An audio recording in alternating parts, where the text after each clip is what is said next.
పర్యావరణానికి సంబంధించి ఏదైతే పొల్యూషన్తో ఢిల్లీలో ప్రజలు అల్లాడిపోతున్నారు, దానికోసం ఉద్యమం చేస్తామని అనుమతి తీసుకుని చివరికి ఆ కార్యక్రమం మధ్యలో అకస్మాత్తుగా మావోయిస్ట్ నేత హిడ్మా పోస్టర్ని పట్టుకుని ఇండియా గేట్ దగ్గర ఆందోళనకి దిగి దేశానికి వ్యతిరేకంగా ఏదైతే ఆజాదీ ఆజాదీ అంటూ నినాదాలు చేయటం, అలాగే మన సైన్యానికి మన పోలీసులకి వ్యతిరేకంగా నినాదాలు చేసినందుకు గాను నిరసనకారులు మొన్న అరెస్ట్ చేయడం ఒక ఎత్తు అయితే, ఇప్పుడు వాళ్ళ మీద చట్ట వ్యతిరేక కార్యకలాపాల నివారణ చట్టం యూఏపీఏని ప్రయోగించారు.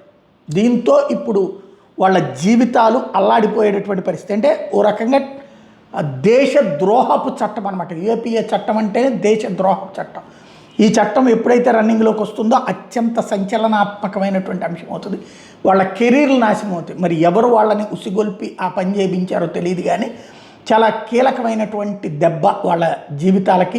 తెలిసి తెలియని వయసులో ఎవడో చెప్పిన మాటలు విని రోడ్డెక్కిన పాపానికి.